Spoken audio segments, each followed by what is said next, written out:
If you believe if the fight comes to you, you need to finish it, you're in the right place. If you carry a firearm and discharge your weapon in self-defense, you could face hundreds of thousands of dollars in legal fees and expenses. So carry the protection of CCW Safe, Self-Defense Legal Services membership. Upfront payment of all criminal and civil defense costs with no out-of-pocket for members. Unlimited defense budgets, unmatched legal expertise. Carry the same level of support police officers have. Carry CCW Safe, the highest caliber. What's up, FTFers? JJ coming at you. I just had 5 engagements and I was traveling for 3 weeks and I'm finally home, thank God. So the question is, what did you teach and what did you learn? Well, one thing that I can tell you is that I learned an appreciation for you guys that came up and introduced yourself to me, kindly gave me your handle name, and then reminded me of past conversations that we've had down in the comment section. I may not say it enough, but I really value the positive feedback, constructive criticism, and even ideas for future videos. So I want to give a big shout out to you guys because, I mean, that's the whole reason why we do what we do. So what did I teach? Well, I did some firearms classes. I did sheltering and firecraft and kit mentality, amongst some other stuff.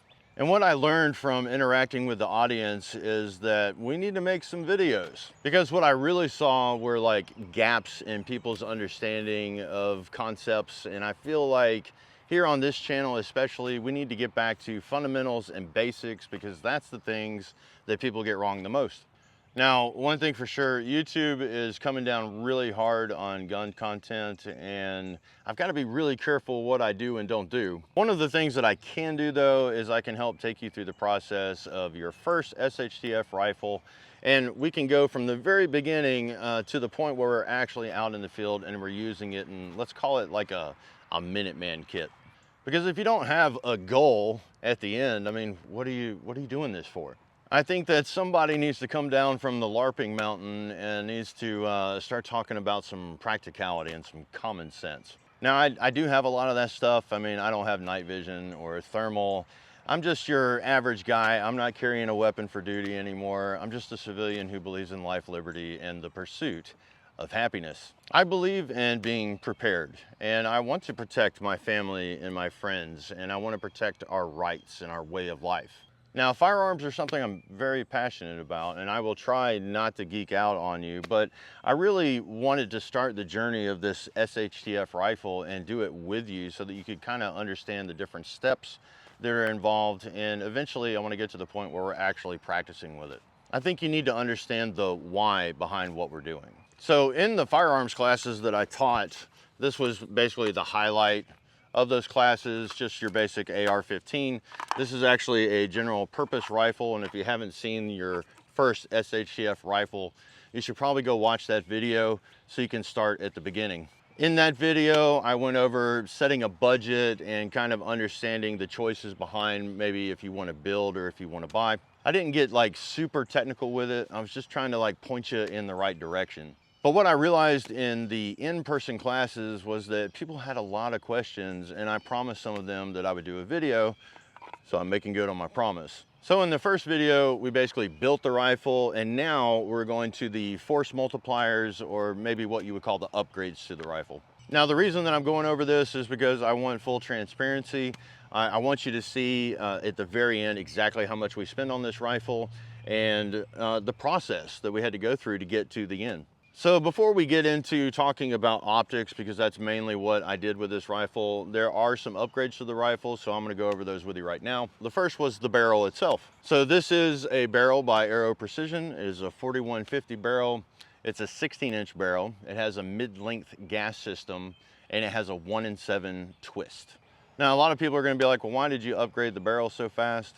Well, basically, the heart and soul of any rifle is going to be the barrel and the BCG. That's the bolt carrier group. And if you're going to do any upgrades on your rifle, those are the places that you should start. Now, somebody else is going to ask, why did you go with a 1-in-7 twist? What was the reasoning behind that? Personally, I like 77 grain ammo, and from the start, that's what I wanted to optimize the gun to that ammo. Now, the majority of you are probably shooting 55 grain. 55 grain is really abundant, it's everywhere, and it's relatively inexpensive. Now, if you wanted to optimize your platform for that, then you would probably go with a 1-in-9 twist. If you want to go smack dab down the middle, then you could go with a 1-in-8 twist, and you could shoot 55 grain and 62 grain and 77 grain as well. Now, disclaimer, that doesn't mean that you can't shoot those grains through a 1-in-7, a 1-in-8, and a 1-in-9. All I'm saying is that you are optimizing the platform for the ammo that you're shooting. Just for me personally, I like slow moving, heavy hitting bullets a little bit better, and I just wanted to go 77, so that's why I went 1-in-7. I also just wanted to have a secondary barrel laying around just in case. Now, another thing that I changed in the course of it, I went and shot it in its original configuration, and one thing that I just didn't like was the grip angle. Now, originally the gun came with an MOE Magpul grip, and it wasn't bad. It just, I don't know, the angle of it, I didn't like it, especially when I was shooting with armor. The gun just wasn't very comfortable to me, and I feel like, you know, being comfortable is really important. So what I did was I went with the Magpul K grip. It's actually the K Plus, and it just really changed the dynamics of the rifle, and I really like it now. I mean, and that was 20 bucks. That's no big deal, right? The next thing that I upgraded on the rifle are the optics, and that's really where the confusion came in for the classes that I was teaching. Needless to say, optics are really important on your rifle because you can't shoot what you can't see unless you're Ray Charles or Stevie Wonder. And even then, you're gonna need a helping hand from the man upstairs himself. My grandfather, when I was young, he used to always tell me, whatever you spend on the rifle itself, that's what you need to spend, or maybe even double it on the optics. Now, I'm not saying you have to do that. I'm just saying that that's kind of like a general rule, and it's a good practice. Now, let's talk about what I wanted for this rifle. In the beginning, my primary optic was this primary arms red dot. So let's go over why I decided to do that. Typically, this opens up the argument for, well, why didn't you go LPVO, or why didn't you go ACOG? Why didn't you do a holographic sight? Why didn't you go prism, whatever? It turns into a whole thing. Well, here's my thought process on it. Number one, I am in Georgia. If you look behind me, you can see how thick the brush is. The average shot for me is definitely gonna be below a hundo. And honestly, the most that I'm probably gonna practice at around here is probably gonna be somewhere from 7 to 50. And like I said at the beginning of the video, if you grew up believing that if the fight comes to you, you need to finish it, well, that means that the enemy is at your doorstep, and that means that you've gotta work, and you've gotta be fast and tactically efficient. And one thing that does hold true with red dots and LPVOs and ACOGs is that this is definitely really fast as far as target acquisition goes. I do have experience with LPVOs and ACOGs, and I can tell you that with training, you can overcome any of the deficiencies in any of them, but that's just it, right? You need the training. What I can promise you is if you don't have experience with all three of those or lots of different types of optics, that it's probably going to be incredibly frustrating for you because you're going to have trouble finding the eye box. And what I mean by that is, number one, you're going to have to worry about eye relief. In other words, how close does your eye have to be to the optic? And then you're also going to have to worry about side to side, the parallax, and finding that perfect center so that you can see clearly through the optic. And if you don't have training with it, then that can be incredibly frustrating. What I can say is that when I'm shooting on the move and I'm doing dynamic drills, then I have a much easier time using a red dot than I do with an LPVO or an ACOG. And one thing that I can tell you definitively from my experience is most of the time when I have shot stuff that was alive, I wasn't in a perfect shooting position. In real life, it's a lot different than when you're shooting from a bench, a supported position, or you're just static. So I wanted to optimize the gun for the task that I was going to do. And for me, that made sense to have a red dot. Now for you, that may not make sense because you may have astigmatism. What happens to people that have astigmatism is when they look at the red dot, instead of seeing a nice clear dot, what they see is kind of like a starburst. Now here's a little trick for you guys. If you are running a red dot, you can turn the power down on the red dot, and then you can mess with the diopter on the back of your magnifier, and you can make that image a lot more crisp. Now that works for some people and it doesn't work for others. If you have a really bad astigmatism, then you're probably gonna have to go to like a holographic sight or a prism. Just because I decided to go red dot and magnifier, that doesn't mean that it doesn't have problems as well. I think a lot of people in this industry, they want to like try to prove why they made their choices. They want you to justify it, and they want to like bring you into the fold so they feel better about themselves. Okay, magnifiers and red dots have problems too. I'll give you a really good example of one right now. You'll notice that there are actually 4 lenses, 1, 2, 3, and 4. Have you ever shot in the rain before? Believe me, it's incredibly frustrating when there's water all over the optics, and when you go and you fire the weapon, all of a sudden it disperses all of that water and you're seeing like red dots everywhere. Believe me, when you're shooting competition and something like that happens to you, then you just basically want to go back to iron sights because you just literally, you can't see anything. So instead of having an LPVO or an ACOG where you only have 2 surfaces that you have to wipe clean, now we've doubled it and we have 4. Now, another thing that could be incredibly frustrating is making everything line up. And I think this is where the most confusion was people didn't understand height over bore and what they needed for themselves. Now, before we go any further, I want to say something about the gun industry in general. It is consumer based, okay? And the gun industry goes in circles and it spirals, and there's always a t-shirt of the week. I tend to not try to follow trends until they've kind of like proven themselves, worked themselves out in the wash. I try to go to, I'm more of a classic guy. I want to use things that actually work. So if you do a little research into the AR itself and you find out that Eugene Stoner designed the rifle, you'll find what he designed the optic height to actually be. So it's typically considered 1.5 inches. Now, where a lot of the confusion comes in is, well, where do you start measuring and where do you end? One thing that sucks about the AR platform is every company has a different interpretation of that data. And it can be incredibly frustrating if you don't know what you're doing. Now for me, I'm kind of with Eugene Stoner. I like a 1.5 inch. What that allows me to do is it gives me extra points of contact on the gun. So you have your support hand, you got the business end, you also have the pocket, and then you also have a cheek weld.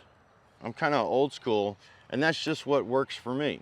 Now, right now, there is this trend in the industry where they are literally bringing their optics up to 2, or I would say they'd start at like 1.93, go up to 2, 2.2 inches, and they're basically just standing up straight, and the optic is way up here. Now, there are advantages to having a much higher height, and that has to do with, are you shooting with a gas mask or night vision or thermal? I'm an AK guy, and I can tell you the first time that I shot with a gas mask on, I came to really appreciate the AR-15. I can honestly say that it's much easier to shoot with one of those with an AR than it is with an AK. Now, one thing that kind of sucks is, honestly, my favorite height is 1.93, but that's just because of my build. But one thing that I had to do when I was planning out the optics on this was I had to compromise a little bit because of the products that I was actually using. Now, let me explain. So when I was planning out the rifle, I knew that I wanted my primary optic to be a red dot. I figured that the majority of my engagements were going to be somewhere underneath 300 for sure. I'm not the type of guy that I want to go run into the fight, but if the fight comes to me, I want to engage, and I want to do it efficiently. So for me, it was a clear choice. I was going to use the red dot for the majority of my engagements, and you can, if you have good eyes, you can go out to 300 with it. But honestly, that's not practical for me. I'm getting a little bit older, and so I need a little bit of help, and that's why I decided to go with a magnifier. Now, I think the common misconception with a magnifier is it's kind of like this force multiplier that allows you to shoot way beyond what you can see. That's not really true. The argument typically is about the cell phone, PID, being able to positively identify what your target is. What I can say is that where it helps me is, let's say that I have somebody else with me and they're at some kind of forward operating post or whatever, and I'm getting some Z's. I can take the magnifier off because there's this quick detach lever on here, and I can give it to them. They can put it on their rifle, or they could just use it as a handheld binocular. Now, they'll only be able to use it on their actual weapon system if everything is in line like it is on this rifle. So if you're training with a group, this is something that you might want to pay attention to. So primary, secondary, now let's go tertiary, my backup sights. Now, these are upgraded. You'll notice they've been painted. That's because they were used. I actually bought them used. I'm really funny about my backup sights. I think that you should have the best that you could possibly have, even if you don't use them. Because let's say I was a goof and I left, my red dot on and now the battery's dead and I'm engaged in a fight and I don't have time to change the battery out. I also don't have time to pull out tools and take this off of the gun. Like I said, the name of the game is being tactically efficient. These were the sights that I really wanted. They're small, they're compact, and they're very rigid. Now, that's fine and dandy and everything, but do you know what the height is of the optics? Well, in this case, if you measure from the top of the pick rail to the center of the aperture, it measures 1.5 inches. Now, I'm real big on center line to bore as far as my optics go, but like I was talking about earlier with the rain thing, there is a case to be made for offsets. However, with this rifle, I built it so that it is truly ambidextrous, and that means a right-hander or a left-hander can pick up the gun. And in order for that to work for both right and left, I would have to put offsets on both sides, and who wants to do that? Now, because this is 1.5 inches to the center of the aperture, that means that I have to match my red dot and I have to match my magnifier. Now, a lot of people prefer a lower third co-witness, and that's where the aperture is in the lower 1/3 of the body of their optic. Some people actually prefer absolute co-witness, and that's where everything is just lined up all the way. And I find that it's really just a matter of preference anyway. But for me, one thing that I can tell you definitively that I do not want to do is I do not want to use these sights in conjunction with the red dot. And the reason for that is because of my field of view. When I present the rifle, I want there to be no obstructions in my field of view, period. And really the only reason that I would actually use these backup irons would be if the red dot itself failed. And so in that case, the red dot fails, I wanted to have the sights in line in the very middle of the red dot optic itself, the housing, the glass. Why? It just makes it easier for me to see the target. So for me, it was about optimizing everything to work together. Now, one thing that can be frustrating is trying to get all of this stuff to work together. This right here is a Vortex 3x magnifier. I decided that it fit perfect for the budget build. But like I said, each manufacturer has a different idea of riser height. And here's a good example. The Vortex, I actually have a plate. That goes in between the QD and the housing of the magnifier. Now, according to Vortex, that means that I will have a total height, which gives me a lower 1/3 co-witness. Magpul has decided that their backup sights are what they call standard height. Now, primary arms, I actually had to order a riser, and I had a 1.0 riser on it, and that was so that I would match the magnifier. But when I actually put it on the gun, the red dot was actually higher than the Vortex magnifier. So what I had to do was I went to A3 Tactical and I ordered a 0.83 riser for the red dot. Now, those were the magic numbers that made everything work on the rifle. But in order for it to work, I had to spend an extra $34. But to me, it's worth it because now everything works together. Now, the next thing that people are gonna wonder is the spacing. Like, why did you set it up this way? Well, the beauty of the red dot is it doesn't matter where the red dot sits. A good example of that is my AK. Look how far away from me the red dot is. Now, honestly, I actually prefer it like that. And the reason for that is because of my sight picture. I can just see so much better. And I think part of it has to do with, your eyes trying to compensate when you're acquiring a target. That's really a training thing. Like you would have to I'd have to show you here in person what I'm talking about. But in this case, what I did was I put it as far forward as I could, -1. Now, a lot of people are gonna say, well, why isn't the backup sight all the way back? Well, like I said, the red dot is the primary, the magnifier is my secondary, this is my tertiary. So I wanted to optimize the rifle in that order. This is number 1, this is number 2, this is number 3. So with my secondary magnifier, the eye box, the eye relief is really important. If I chose to put this at the very end and then move the magnifier in front of it, that means that when I go to shoot, I'm actually gonna have to squish my head in really far to get to that magnifier. And that's no bueno. Nobody likes doing that. So I opted to put this on the very back and then put this in front. In order to make that work, this is the spacing that I had to do in order for everything to work together the way that I want them to. Now this goes without saying, I actually tested this theory too. So I have gone out and I have tested using the rear aperture right here, and I can see just fine with the placement that I have it on here.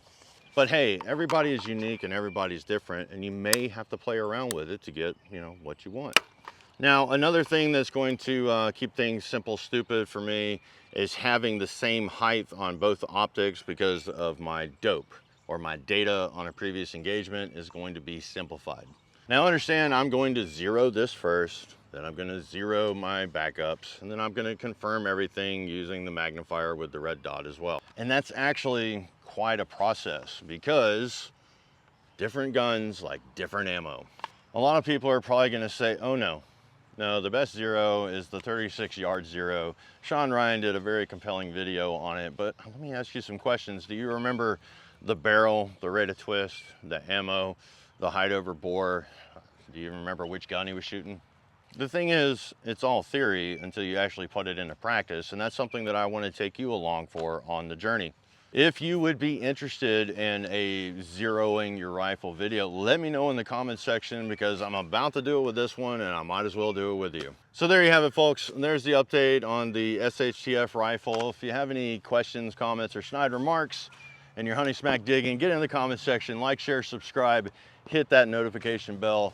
And until next time, y'all, keep fueling those fires.